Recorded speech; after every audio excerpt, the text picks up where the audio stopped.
Semana passada o pastor Eliezer estava aqui, trouxe algo muito interessante. Para alguns eu tenho certeza que foi novidade, entender como foi a criação, por que Deus fez do jeito que fez. Nada é por acaso. Se Deus criou o mundo em 7 dias, segundo a Bíblia diz, e tem gente que não acredita que foi 7 dias, mas a minha Bíblia diz que foi 7 dias, eu acredito na Bíblia, para mim foi 7. E se ele escolheu 7, tem um motivo, tem uma razão. E aí, semana passada, o pastor Eliezer explicou para a gente aí algumas coisas muito interessantes sobre a criação. O problema é que não saiu do jeito que era para ser. Nesse mundo, infelizmente, as coisas nunca saem do jeito que é para ser, porque tem um tal do pecado que entrou na história. E aí a gente se casa, faz a promessa diante do altar, diz que é para todo sempre, e muitas das vezes não é, né? Não é, porque o pecado está aí para atrapalhar, para estragar as coisas.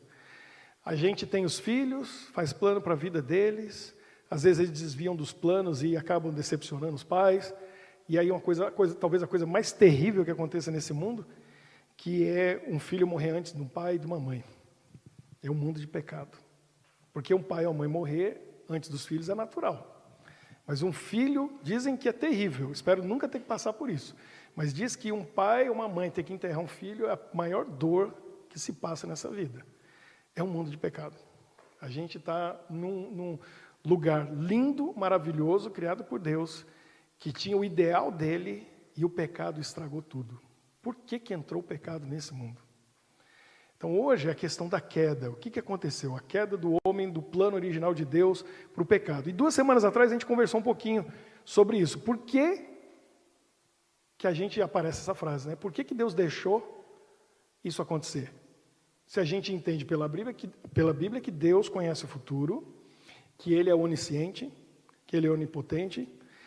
E aí vem não é nem dilema, é trilema, que são 3, de Epícuro, que foi um filósofo grego que viveu 250 anos antes de Cristo, e ele foi o primeiro a desenvolver essas ideias. Então, o primeiro ponto do trilema é o seguinte: Deus é todo-poderoso. É o que a Bíblia diz, ou o que a gente entende de um Deus. Se Ele criou tudo, Ele pode tudo. Segundo, esse Deus, segundo a gente entende, Ele é amor. Então esse é o segundo ponto. O terceiro, então por que existe o mal? E o terceiro ponto parece que anula os 2 primeiros. Por que anula os 2 primeiros? É esse o trilema do Epícuro. Porque a gente começa a raciocinar em cima, racionalizar, né, e analisar essas 2 questões. Deus pode tudo, Deus ama infinitamente, e o mal existe. Então tem alguma coisa que não está certo nessa história. Vamos dar uma olhadinha ali, tem a imagem lá, Jean, que a gente pode dar uma olhada aqui, numa linha de pensamento seguindo essa ideia do Epícuro, o filósofo grego. Aí a gente começa a analisar essa questão. Olha o paradoxo de Epícuro. O mal existe. Vamos fazer essa pergunta, sim ou não? Não dá para negar. Quem falar que não, está vivendo em outro planeta. Que nesse aqui a gente vê todo dia manifestações do mal. Então, Deus sabe que o mal existe? Se Ele sabe todas as coisas, sim. Porque se Ele não sabe, então Ele não é onisciente. Certo? Então, aí Ele já não é o Todo-Poderoso. Então, se Ele sabe... Outra pergunta, Deus pode acabar com o mal? Sim ou não? Olha, se Ele não pode, então Ele não é onipotente. Ele não pode todas as coisas. Se Ele não pode acabar com o mal. Então, a gente entende que Ele pode. Se Ele pode, Deus quer acabar com o mal? Porque tem isso, Ele pode. Agora tem a questão dele querer ou não. Se Ele não quer, então Ele não é bom. Ele não é amor. Se Ele não quer, se Deus pode tudo, e Ele é amor, mas Ele não quer acabar com o mal, então Ele não é amor. Então o segundo ponto está errado. Mas aí, vamos dizer que Ele quer. Então Ele pode, Ele sabe que existe, Ele pode acabar com o mal, Ele quer acabar com o mal. Então por que o mal existe? Se Deus pode tudo, Ele é amor, Ele quer acabar com o mal, por que o mal existe? Aí a gente chega naquele ponto. Para nos testar, tem gente que vem com esse argumento. Bom, mas se Ele é onisciente, já sabe o resultado e não precisa testar ninguém. Certo? Vamos ver uma história da Bíblia? Deus chega para um homem dele, um homem de Deus, um homem de fé, e diz assim: Abraão, sacrifica teu filho Isaque. Muita gente acredita que era para testar a fé de Abraão. Certo ou errado? Deus não sabe tudo? Então para que testar a fé de Abraão? E aí? Então não era para testar a fé dele. Então, do ponto de vista de Deus, Deus não precisava fazer o teste com Abraão. Então essa aí é uma mensagem para outro dia. Tem muitos motivos porque Deus pediu para Abraão sacrificar Isaque, mas não foi para testar a fé dele. Não foi, porque Deus já sabe. Então Deus não precisa mandar a gente fazer alguma coisa para descobrir alguma coisa da gente, que Ele já sabe tudo sobre nós. Sabe o que eu vou fazer amanhã? Para que Ele vai me fazer um teste? Então não é esse ponto. Então, o mal existe não é para testar a gente, porque Deus sabe tudo, até o futuro. Então esse não é o ponto. Olha só, livre-arbítrio, certo? Então Deus podia ter criado um universo com livre-arbítrio e sem o mal? Deus poderia ter criado o universo, dando liberdade para a gente, mas sem a possibilidade do mal existir? Ele podia fazer isso? Olha, se ele podia fazer isso, então ele não é bom. Porque ele estaria tirando a liberdade da gente, ele estaria tirando o livre-arbítrio da gente, essa possibilidade. Se a resposta é não, se ele não podia fazer, então ele não é onipotente. Então a resposta para essa pergunta, de um jeito ou de outro, ou ele não é amor, ou ele não pode tudo. É igual uma frase que eu ouvi quando era criança, que a gente fica pensando, né? Deus pode tudo, sim ou não? Tá, então ele pode criar uma pedra tão grande que ele não consiga carregar? Então ele não pode tudo. Entendeu? Deus não pode tudo. Porque ele não consegue criar uma pedra tão grande que ele não consiga carregar. Porque ele conseguiria carregar. Então se você ficar pensando, mas por maior que seja a pedra, ele vai conseguir carregar. Então ele não pode. Tem muita coisa que Deus não pode. Deus pode não amar você? Odiar você? Não. Está vendo? É uma coisa que Deus não pode. Deus rejeita qualquer um nesse mundo? Não. Está vendo? Coisa que Deus não pode. Tem coisa que Deus não pode fazer. Por quê? Vai contra quem Ele é. Não tem jeito. Vai contra quem Ele é. E olha só. A última questão ali, então por que existe o mal? Aí a gente pensa em Satanás. Se ele é onipotente e bondoso, então ele teria destruído Satanás, para acabar com o mal. Então essa é a conclusão final. Obrigado, Jean. Depois quem quiser essa imagem aqui, está no Google, é fácil, você coloca lá, Paradoxo de Epicuro, você encontra isso aqui, ou quem quiser eu mando para você. Mas é para a gente pensar e refletir a respeito dessas questões, porque quem tem um pouco de inteligência se depara com essas questões na Bíblia, na vida, e se pergunta: se Deus pode tudo, e se Ele é amor, por que existe o mal? E por que Deus não põe um fim no mal? Deus vai pôr um fim no mal? Vai. Tem data marcada. Já tem data marcada. Por quê? Porque o julgamento já foi feito, a sentença já foi dada, e aí, como a gente vê, mesmo na justiça humana, às vezes o criminoso foi julgado, foi condenado e sentenciado à pena de morte. Mas não é no mesmo dia, não é na mesma hora. Tem uma data para isso. E aí a gente diz assim que ele está onde? Onde que fica? Corredor da morte. Está no corredor da morte. Ou seja, está esperando chegar o dia de executar a sentença. Nós estamos nesse momento. A sentença foi dada, o mal já ficou claro para todo mundo que é mal. Deus vai pôr um fim no mal e tem uma data marcada. Só que até chegar lá, o mal ainda existe. Existe. Vai deixar de existir? Vai. Vai deixar de existir. Porque ele não existia. Antes do mal surgir, o universo era perfeito. Tudo que Deus fez era perfeito, só existia amor. Na verdade, o mal não existe. Isso é uma coisa muito interessante que eu estudei, tive que refletir, pensar, porque mal é uma coisa que não existe. É a ausência do bem. Exatamente. Então, tem algumas coisas aqui nesse mundo que ajudam a gente a entender isso. Por exemplo, escuridão é uma coisa que não existe. É a ausência de luz. Enquanto tem luz, não tem escuridão. Se a luz vai embora, aí a escuridão aparece. Então não é uma coisa que existe, ela é o resultado da ausência de outra. Dizem, por exemplo, também que frio é uma coisa que não existe. Fala para quem está lá na África, no Nordeste, no Norte do Brasil, outros lugares que é quente, manda eles vir para a Bélgica ficar aqui 1 ano. Eles vão descobrir que frio existe. Quem fala que frio não existe? Mas, teoricamente, cientificamente, né, tem muitos cientistas aqui, o frio não existe. O frio é a ausência do calor. Então, onde tem calor, não tem frio. Mas se você retira o calor, aí o frio aparece. E o frio mesmo, a gente acha que frio é isso que tem aqui na Bélgica, né, ou temperaturas abaixo de 0, mas o frio absoluto, você lembra, Jean, qual é o número mágico? Qual é o frio absoluto em Celsius? Perto de 270, 260 e alguma coisa. Mr. Google, vai lá, Marineide, pergunta aí para nós, em Celsius. Pergunta lá para o Google. Qual é a temperatura, o frio absoluto? Que é onde não existe. Então, vamos dizer, está 5 abaixo de 0. Acredite ou não, ainda tem calor. Eu já peguei, o frio maior que eu peguei foi 30 Celsius abaixo de 0. Eu estava lá nos Estados Unidos, onde eu morava, no estado do Colorado, fui esquiar, estava no alto da montanha, no inverno, tudo coberto, luva, aquele óculos, touca, a máscara, só com um triângulozinho aqui para respirar e uns pontinhos aqui na boca para poder falar. Aí ficava quente demais esquiando, tirava a máscara, sem brincadeira, menos de 5 segundos, a ponta do nariz e o queixo já tinham congelado.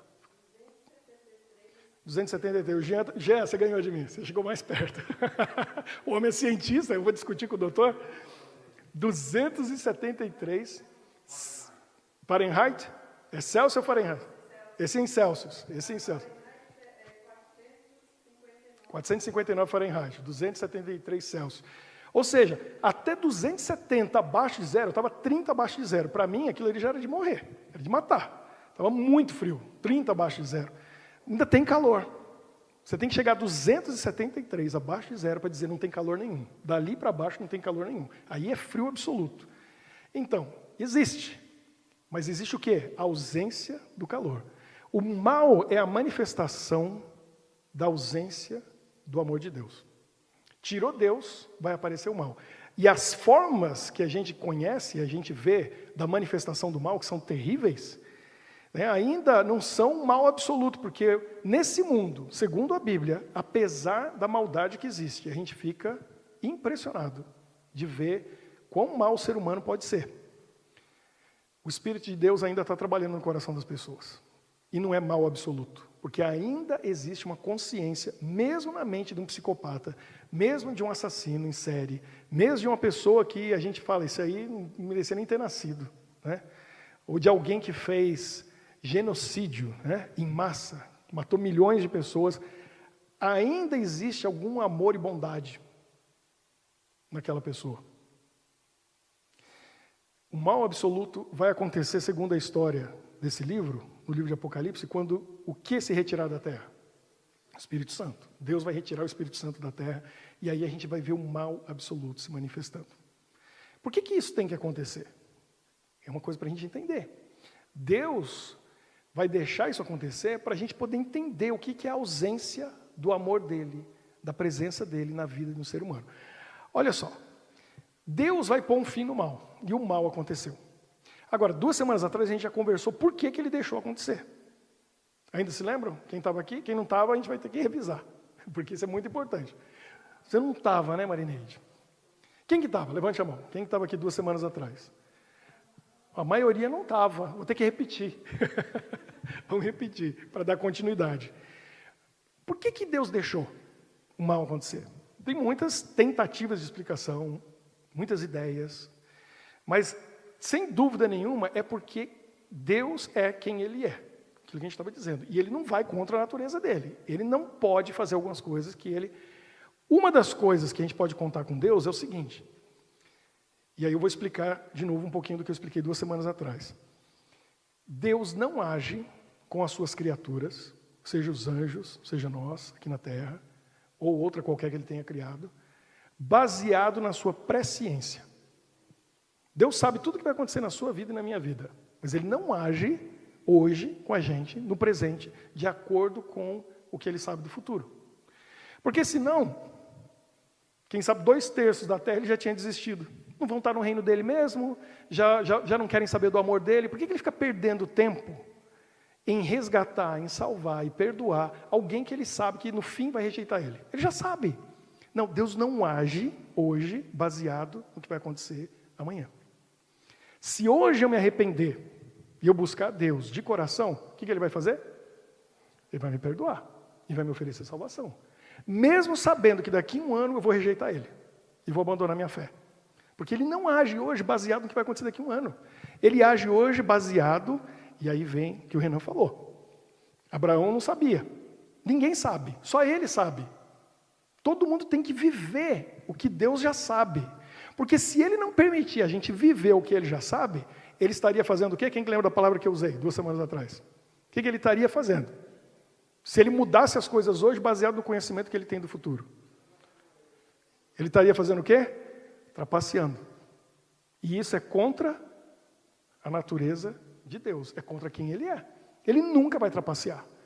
Não é porque algo ruim vai acontecer que hoje ele evita aquilo de acontecer, porque ele estaria trapaceando. Ele estaria usando informação privilegiada.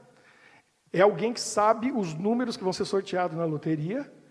De alguma forma a pessoa sabe o futuro e ela vai e coloca os números e trapaceia todo mundo. Deus não faz isso. Eu acho que qualquer ser humano faria.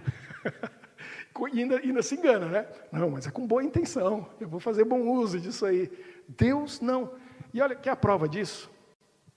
Quando Deus não mexeu na história e deixou tudo acontecer e o mal acontecer, quem pagou o preço? Quem pagou mais? A gente paga, a gente sofre, mas quem que pagou o preço? Quem que pagou a conta? Ele mesmo. Ele tinha que pagar. Ele olhou para o futuro e falou, olha o que vai acontecer. E o preço disso tudo, quem vai pagar sou eu. Então, ele não podia ir lá e mudar? E dizer assim, não vou deixar isso acontecer, para eu não ter que passar por isso. Ele não fez isso. Ele falou, vai ser ruim, vai ter sofrimento, e quem mais vai sofrer sou eu, mas eu vou passar por isso. E por que ele deixou passar por isso? E aí que vem o bonito da história. Porque como ele conhece o futuro, e ele sabe o futuro, e para ele não tem tempo, ele não está preso no tempo como a gente. Ele já está lá na eternidade, lá na frente, quando o pastor Eliezer falar aqui daqui 2 semanas. Ele já está lá vendo você e eu com ele. Aí ele falou, vai valer a pena. Eu vou deixar tudo isso acontecer, porque a Lucy vai estar lá comigo. Então, eu sofro, eu passo por isso. Porque depois, eu sei o final da história. E o final da história é ou não é feliz? É. Então ele falou, não me importo. Eu vou sofrer, eu vou pagar o preço. E aí vem aquela frase que eu vou repetir mais uma vez, que eu gosto muito. Mas tem gente que não ouviu, tem que ouvir. Que eu ouvi de um cantor americano, cristão.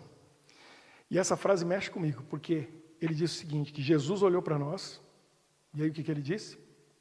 Eu prefiro morrer do que ficar sem vocês. Pensa na profundidade disso.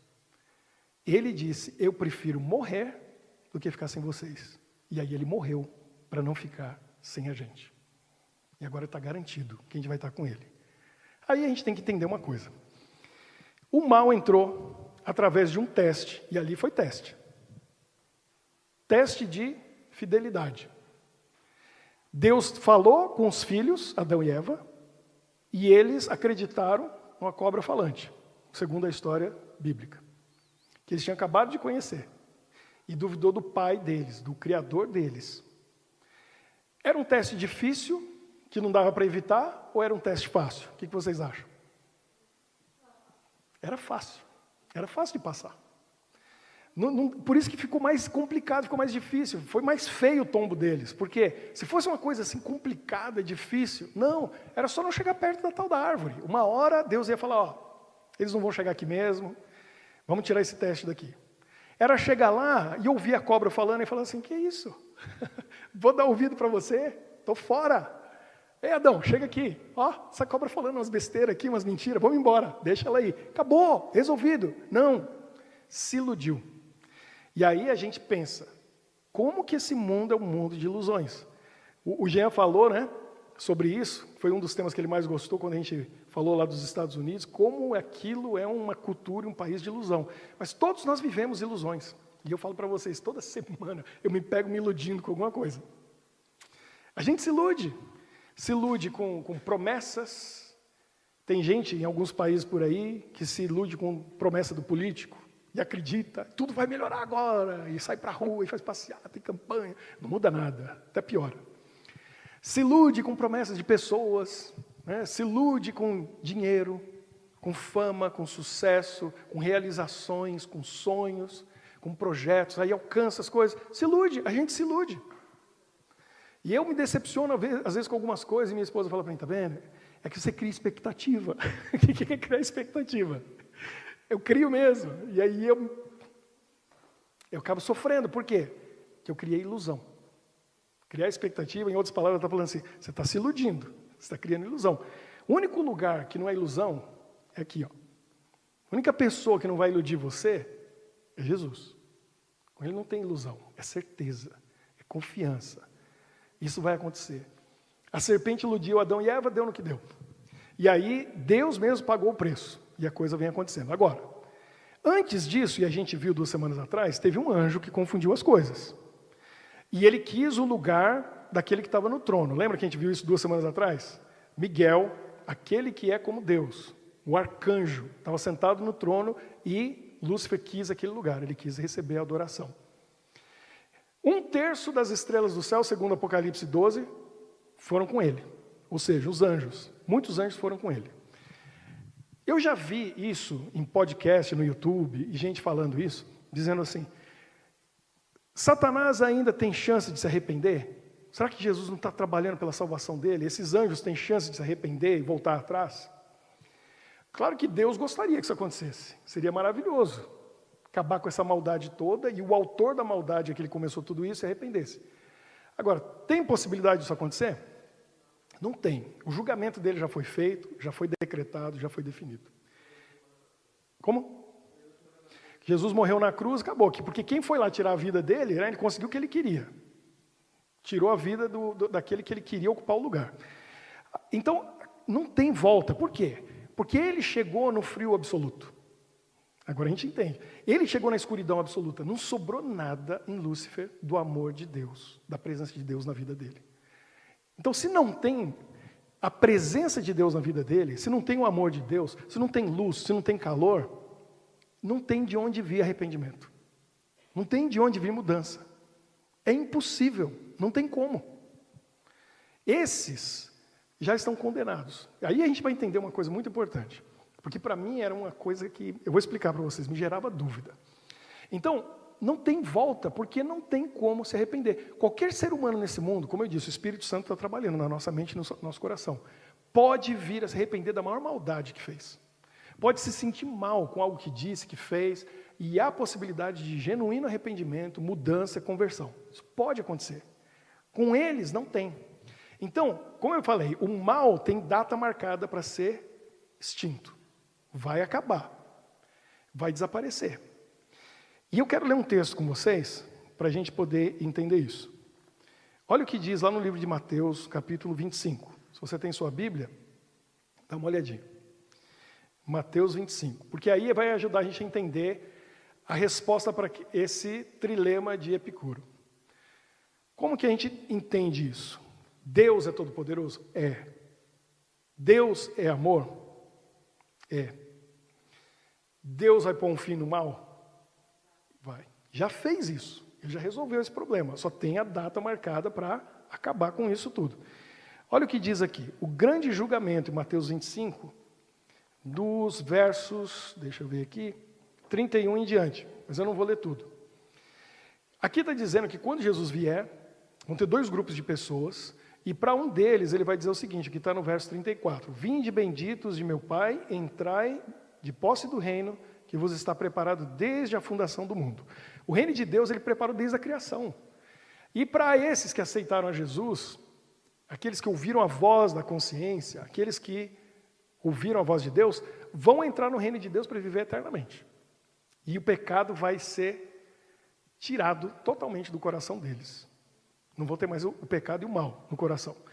Agora, olha o que diz aqui, no verso 41. Então o rei dirá também aos que estiverem à sua esquerda, aqueles estão à direita, que estão à esquerda, apartai-vos de mim, malditos, para o fogo eterno. Preparado para quem?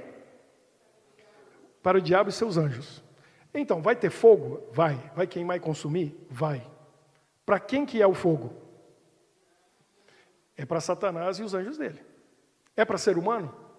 Ser humano nenhum deveria morrer eternamente. Deveria passar por aquele fogo. Deveria sofrer essa condenação. Porque Jesus morreu e pagou pelo pecado de quem? Todos. De todos, está pago. A gente só tem que aceitar. E quem aceitar, está salvo. É isso. Tem um processo que vem depois disso, mas é isso. Aceitou o sacrifício de Jesus, está salvo, acabou. O fogo não é para nós. Agora, por que vai queimar? E eu tinha essa dúvida. E eu vou dizer para vocês uma coisa. Tem tentação de todo jeito. De toda forma, modelo, sabor, gosto, para cada um. E cada um passa pela sua tentação. Então, para algumas pessoas, devido à sua formação, a gente já tem a genética da gente que não ajuda muito, e a gente já carrega alguma coisa que aprendeu com o pai e com a mãe, a gente vai lutando com certos vícios. Cada um tem a sua luta. E para alguns a mentira é um vício, para outros é a bebida, ou as drogas, ou alguma outra coisa, né? Pode ser a questão sexual. Mas tem gente que já venceu essas coisas, mas não adianta, o inimigo vai continuar trazendo tentações, mesmo para aquele que já conseguiu vencer tudo isso aí. Então, não se iluda, a luta nunca acaba. Luta nunca acaba. Vai até o dia da volta de Jesus. E quem já venceu alguma coisa, cuidado para não voltar a cair, porque o tapete é puxado, a tendência é voltar a cair. É pior se a gente cai depois que já se libertou de alguma coisa. Jesus liberta a gente de tudo, Ele pode libertar. Só que quando ele chega num certo ponto, Satanás joga sujo. E ele vem com coisas, e eu vou dizer uma tentação que vinha à minha mente. Que vinha assim, me confundia. Porque eu percebi que chegou um ponto assim que, para mim, em certo sentido, comparando com outras pessoas, é até fácil, porque eu nasci na casa de um pastor. Eu contei para vocês, quando eu nasci, meu pai que estava aqui até semana passada, ele já estava estudando para ser um pastor, então foi para mim, porque eu nunca bebi, eu nunca fumei, eu nunca usei drogas, eu nunca fui a certos lugares, então meus gostos já foi bom, porque eu já não caí em algumas coisas. O Jean, eu sei que foi a mesma história, né, Jean? A gente cresceu mais ou menos no mesmo lugar, nossos pais se conheciam, a gente teve mais ou menos a mesma educação, em certo sentido é mais fácil, mas não se iluda, porque tem tentações, tem ideias, e tem desejos, e tem coisas que Satanás traz especificamente para esses. E olha, eu vou dizer para vocês uma tentação que vinha à minha mente. Quando eu vi que eu estava espiritualmente forte, bem, e eu percebi que Satanás não podia me derrubar de jeito nenhum, porque eu não ia cair em qualquer tentaçãozinha, eu ria até dessas coisas. Porque... Aí me vinha uma dúvida na mente. E eu vou dizer para vocês, dúvida não vem de Deus. Porque no vocabulário dele não existe essa palavra. A gente conversa comigo e eu falo, olha, você está em dúvida? Ora, vai orar que Deus vai tirar a sua dúvida. Que Deus só tem certeza. Ele tira a dúvida. A dúvida que vinha à minha mente, e vinha forte, e me trazia dúvida mesmo. Estou bem com Deus, estou aqui só estudando a minha Bíblia, orando, buscando conhecimento de Deus para dividir com as pessoas. Eu vejo que eu estou assim, não vou cair em qualquer tentaçãozinha que vem por aí, que eu caía.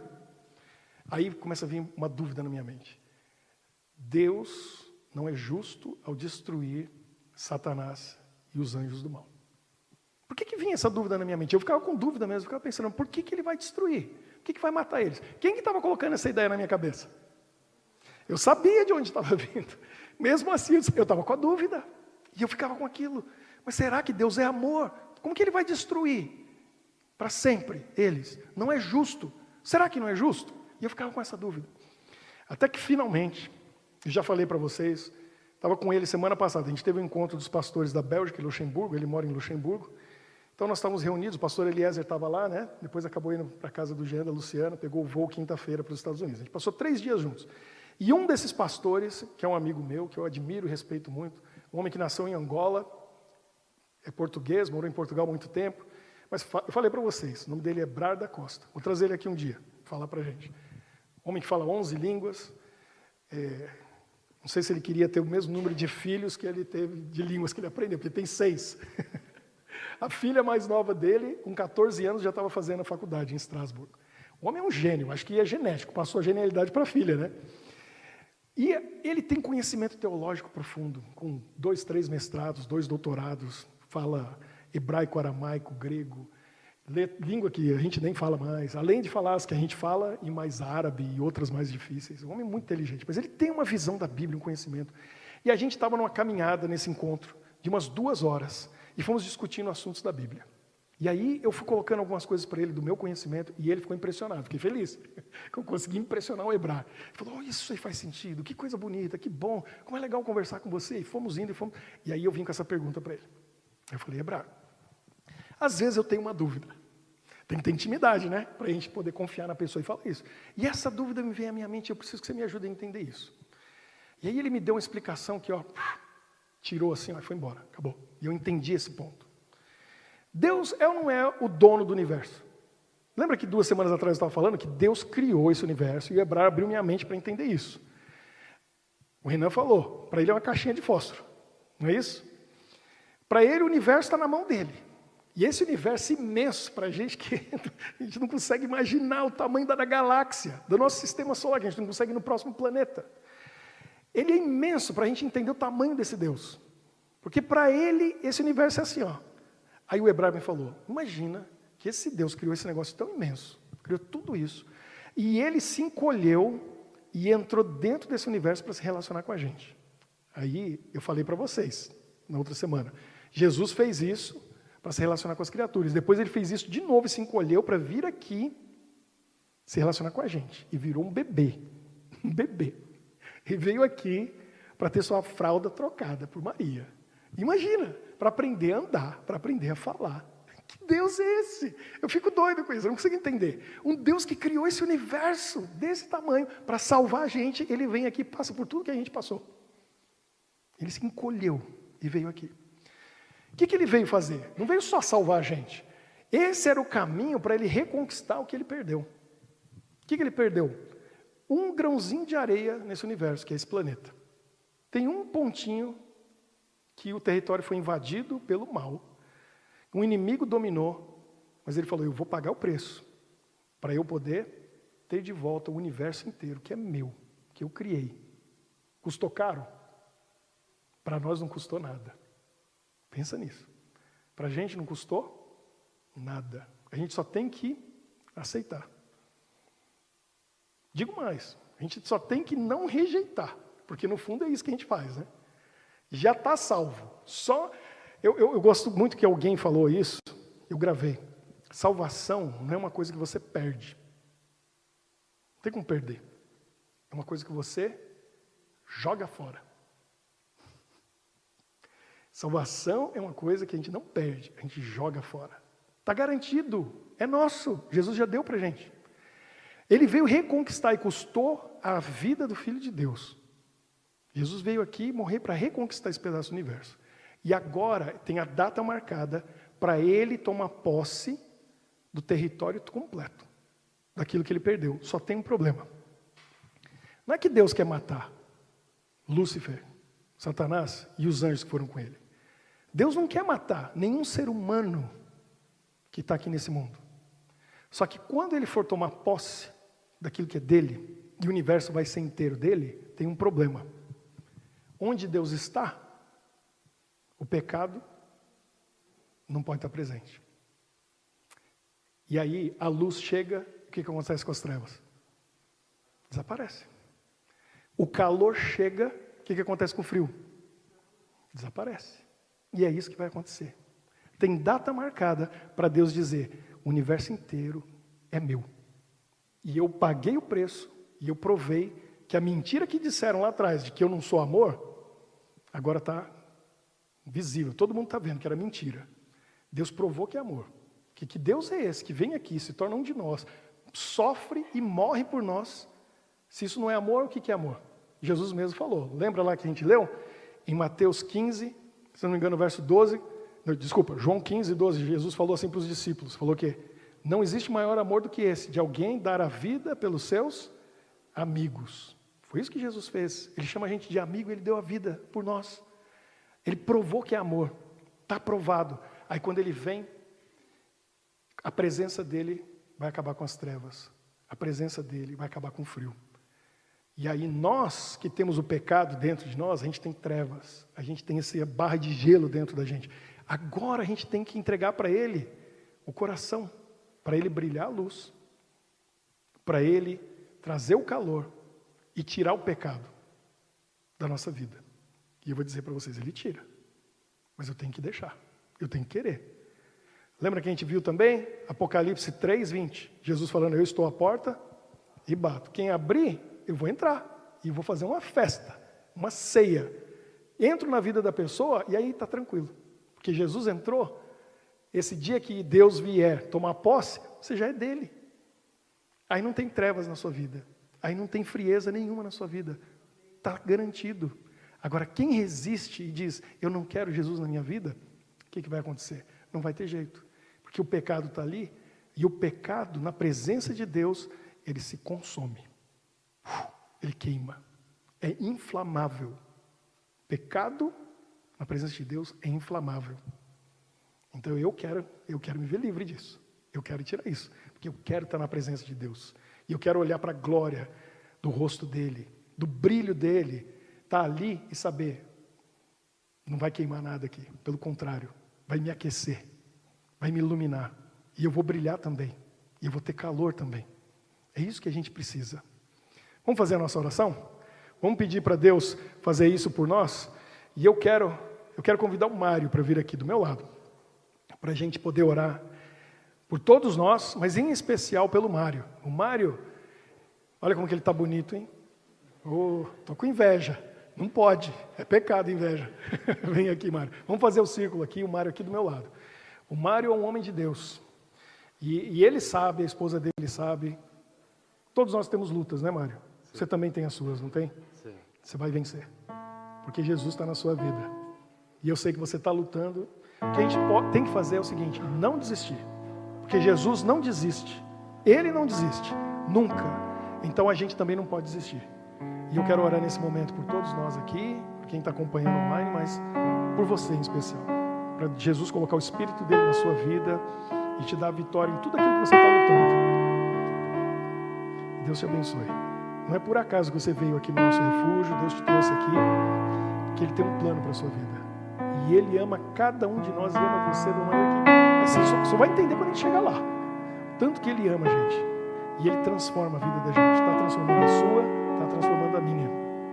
Que eu também preciso muito do amor de Deus na minha vida para ser transformado. Tanta coisa que eu preciso mudar.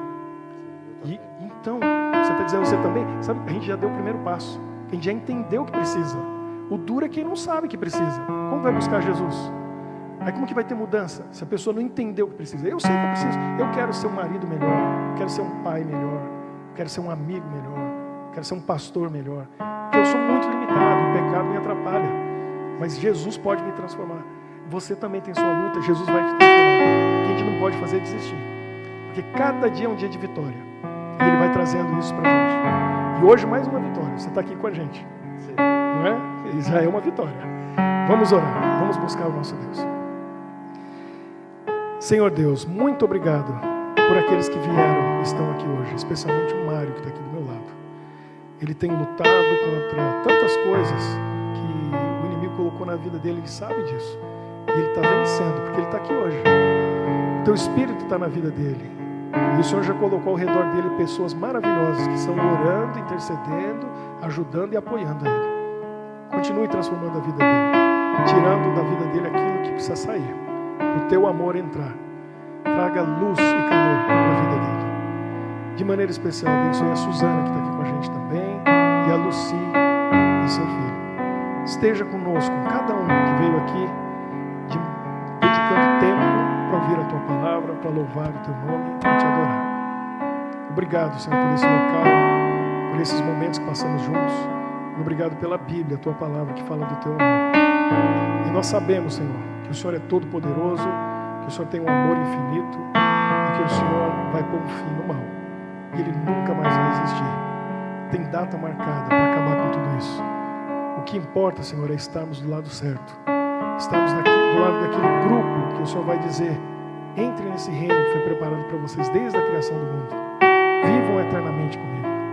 A gente não quer, Pai, estar naquele grupo que vai experimentar o fogo que não é preparado para a gente. Essa condenação não é para nós. Por isso, Senhor, salva cada um de nós. Toca nossa mente, nosso coração, cada momento, a cada dia. Para a gente decidir o tempo todo estar contigo. Porque o Senhor nunca desiste de nós. Então não deixa a gente desistir também. Pode incomodar. Incomoda a gente. A nossa consciência, o nosso coração. Mostra pra gente o pecado que precisa ser abandonado. Aquilo que tem que ser deixado de lado. E coloca em nós o desejo de estudar a Tua Palavra, de orar e Te buscar. Nos coloque em contato com pessoas que nos aproximem de Ti, não que nos afastem. Esteja com cada um de nós, Pai. Colocamos a nossa vida, tudo que temos e somos no Teu altar. Pertencemos a Ti. Colocamos tudo isso nas Tuas mãos. Nós oramos e pedimos por isso, em nome de Jesus. Amém. Que Deus abençoe cada um de vocês. Amém.